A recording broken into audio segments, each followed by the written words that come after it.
Hello बच्चों, कैसे हैं आप। उम्मीद करती हूँ आप सब मज़े कर रहे होंगे।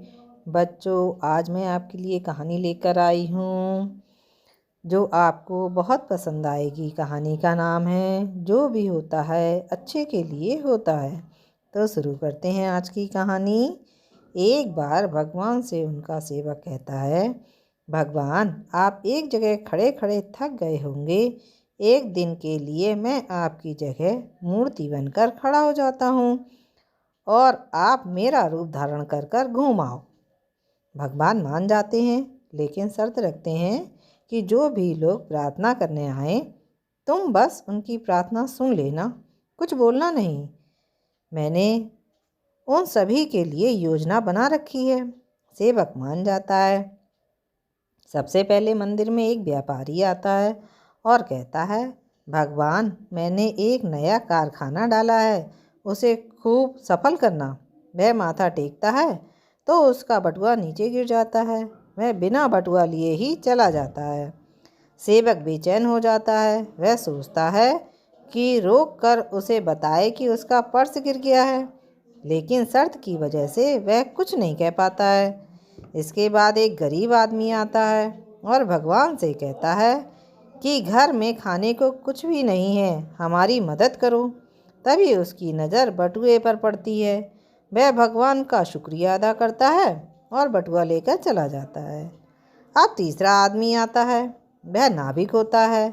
वह भगवान से कहता है कि मैं 15 दिनों के लिए जहाज लेकर समुद्र की यात्रा पर जा रहा हूँ। यात्रा में कोई अड़चन ना आए, भगवान ध्यान रखना। तभी पीछे से व्यापारी पुलिस के साथ आता है और कहता है कि मेरे बाद ये नाविक आया है और इसी ने मेरा बटुआ चुराया है। पुलिस नाविक को लेकर जाता है।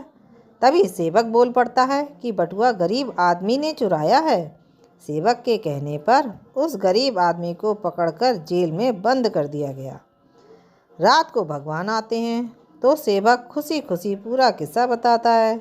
भगवान कहते हैं, तुमने किसी का काम बनाया नहीं बल्कि बिगाड़ा है। वह व्यापारी गलत धंधा करता है। अगर उसका बटुआ गिर भी गया था तो उसे फर्क नहीं पड़ता। इससे उसके पाप कम ही होते, क्योंकि वह बटुआ गरीब इंसान को मिला था। बटुए के मिलने पर उसके बच्चे भूखे नहीं मरते। रही बात नाविक की, तो वह जिस यात्रा पर जा रहा था वहाँ तूफान आने वाला था।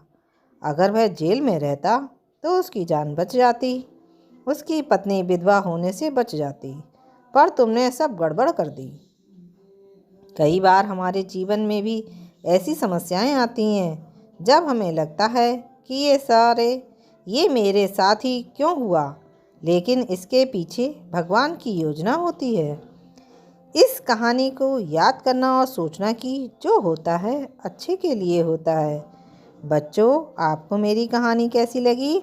अच्छी लगी तो मेरे चैनल को जल्दी से लाइक कीजिए, शेयर कीजिए और सब्सक्राइब कीजिए। फिर मिलेंगे नई कहानी के साथ। बाय।